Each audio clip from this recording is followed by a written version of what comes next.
I'm back, and yes, I changed shirts because it's easier for me when I'm uploading videos to know which one is which. Okay, so I just went over how the camera works and the settings that you need to manipulate. Now, I'm telling you all this because you could just use the automatic settings on your camera, let the camera do the work for you.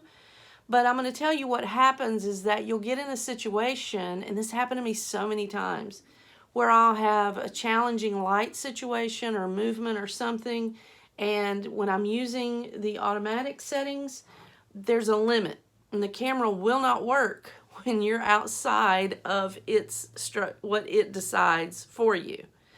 And so I keep mine on manual because I want the creative freedom. Maybe I want it too dark.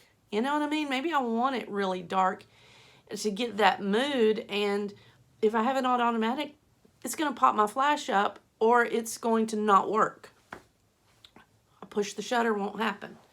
Because it'll determine that this is too dark and the picture won't be good. But that might be what I want. So I keep it on manual. So I've boiled down how to operate your camera, your Canon DSLR, on the manual setting. I'm really making this very simple. And then once you get started and once you start playing around with these things, it's limitless. And the different things you can do. And you'll learn as you take photos. And you'll learn what happened, what you want to change, what you want to do differently, or what you want to play with. Okay? So I've shown you on your camera where your settings are. I hope I did good enough. Your shutter settings, your aperture settings, and your ISO settings. So these are the plates that you need to, when you go take a photo, when you're out on a hike and you see a beautiful sunset, these are the plates you need to spin to get that photo. These are the things that are in your mind, okay? So here's what I suggest, and any professional photographer will yell at me, not you, because I'm dumbing it way down. But this is just to get you started, because you're going to be awesome eventually. Well, you all are now. I've seen some of your pictures. Okay, so the two things I say take off your plate is the ISO and the focus. Put both of those on auto. Okay?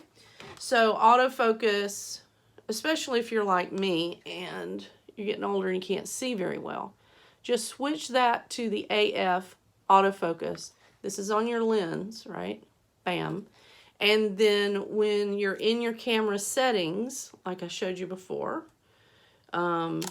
make sure that your ISO is set to auto. Remember, that's the sensitivity of the sensor in your camera, and this is how you're going to focus. So when you go to take a picture, halfway down is the camera's going to focus. See it just focused there. I can change it here. You can see it spin halfway down and then all the way down to take the photo. So take off ISO and focus, put them on automatic. So the only two you have to worry about is your aperture and your shutter. Okay? So what you're going to do, I want you to pay attention when you're like mine. I'm going to go in and set my aperture, and I get to change it like that. If you have this touchscreen, if you don't, you'll use this right here. Same thing happens when I use that roller right above my shutter. That rolling thing, okay? And then when I want to set my shutter speed, same thing. If you have this screen on the back, you can use your finger. If not, use this, okay? All right, so I'm going to stop this because I see that I'm about 5 minutes in, and I'm going to talk about those two settings and what you need to consider when you're deciding those settings.